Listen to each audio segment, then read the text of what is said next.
Salam, selamat pagi saudaraku yang dikasihi Tuhan.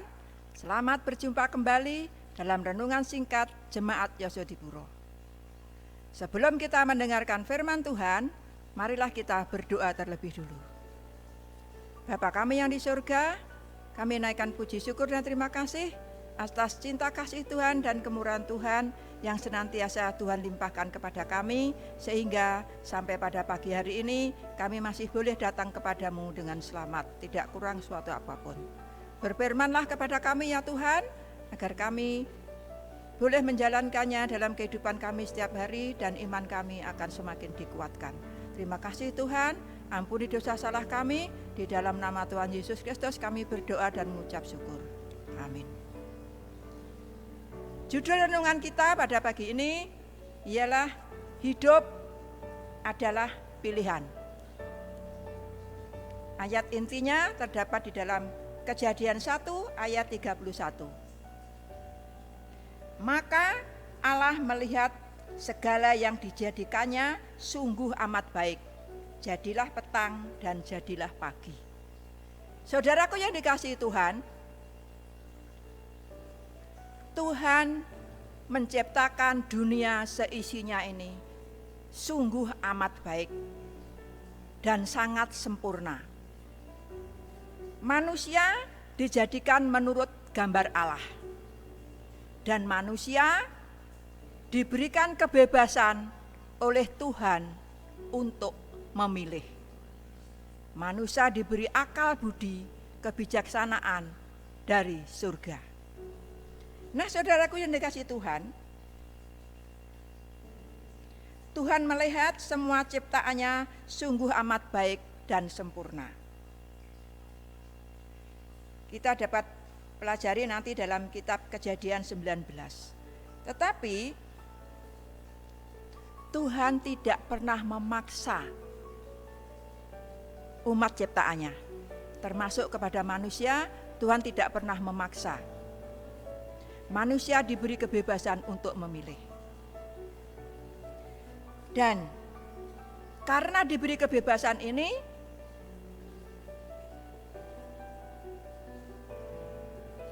Adam dan Hawa telah salah memilih. Karena manusia memilih untuk berontak atau mengingkari firman Tuhan, sehingga dosa telah menguasai manusia. Hubungan manusia dengan Allah yang tadinya harmonis, akrab, akhirnya menjadi terpisah karena manusia memilih untuk mendengarkan bisikan setan atau Lucifer.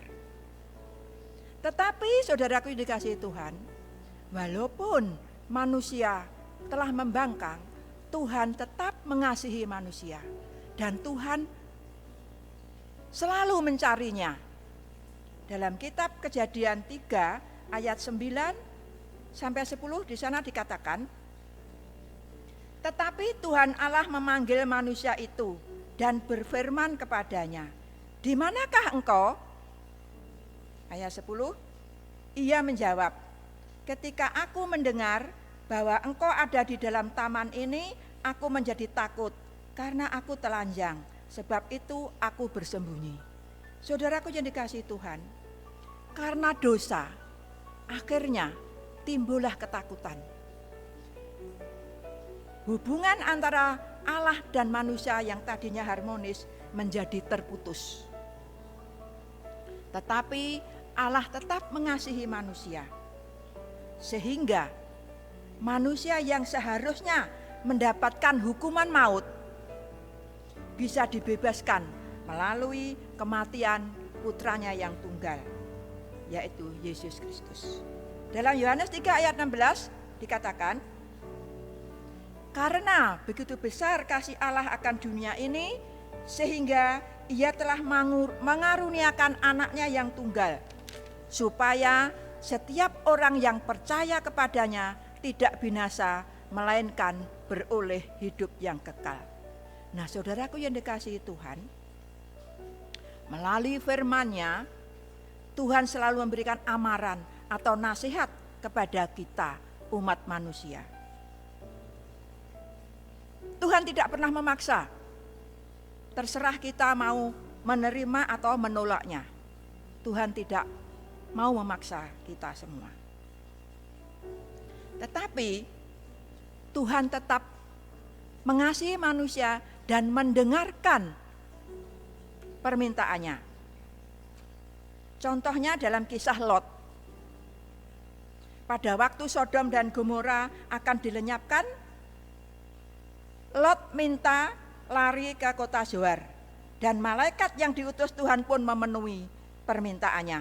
Nanti kita bisa baca dalam kitab Kejadian 19. Tetapi istri Lot memilih untuk tidak mendengarkan amaran itu. Malaikat Tuhan sudah memberikan amaran. Larilah kamu ke gunung yang akan kau tuju, ke kota Zoar. Tapi jangan menoleh ke belakang. Tetapi istri Lot memilih menoleh ke belakang. Akhirnya menjadi tiang garam. Nah, saudaraku yang dikasihi Tuhan, tidak ada paksaan pada kita untuk menerima anugerah dari Tuhan. Tetapi Tuhan, walaupun manusia telah membangkang, mengingkari kasih Tuhan, Tuhan tetap mengasihinya. Dalam Yohanes 14 ayat 15 dan 17 dan sampai 17, di sana dikatakan, Yohanes 14 ayat 15. Jikalau kamu mengasihi aku, kamu akan menuruti segala perintahku. Aku akan minta kepada Bapa, dan ia akan memberikan kepadamu seorang penolong yang lain, supaya ia menyertai kamu selama-lamanya. Ayat 17, yaitu roh kebenaran. Dunia tidak dapat menerima dia, sebab dunia tidak melihat dia dan tidak mengenal dia. Tetapi kamu mengenal dia, sebab ia menyertai kamu dan diam di dalam kamu. Nah, saudaraku yang dikasihi Tuhan, Tuhan menolong kita, membantu kita dengan Roh Kudus-Nya untuk menuntun kita menuju pada jalannya yang benar. Dan roh kebenaran selalu akan tinggal di dalam hati kita selama-lamanya, selama kita masih mau membuka hati kita untuk menerima bisikan Roh Kudus. Saudaraku yang dikasihi Tuhan, di dalam Yohanes 15 ayat 7, di sana dikatakan, jikalau kamu tinggal di dalam aku dan firman-Ku tinggal di dalam kamu, mintalah apa saja yang kamu kehendaki dan kamu akan menerimanya. Nah, saudaraku yang dikasihi Tuhan, begitu besar kasih Allah kepada kita, sehingga Tuhan selalu mengabulkan apa yang menjadi permohonan kita. Dan Tuhan selalu menuntun kita dengan Roh Kudus-Nya dan dengan firman-Nya. Saudaraku yang dikasihi Tuhan, marilah kita selalu mendekatkan diri kepada Tuhan, supaya setiap apa yang kita minta, Tuhan akan mengabulkannya. Sebagai ayat terakhir, kita dapat baca dalam Matius 21 ayat 22. Di sana dikatakan, dan apa saja yang kamu minta dalam doa dengan penuh kepercayaan, kamu akan menerimanya. Saudaraku yang dikasihi Tuhan, tentu kita sangat senang sekali dan bahagia sekali kalau permohonan kita dikabulkan. Oleh karena itu, marilah kita beriman kepada Tuhan Yesus Kristus. Kita percaya bahwa janji Tuhan itu iya dan amin. Semoga firman Tuhan pagi ini akan menguatkan iman percaya kita dan membawa kita semakin hari semakin dekat dengan Tuhan. Tuhan Yesus memberkati kita semua. Amin.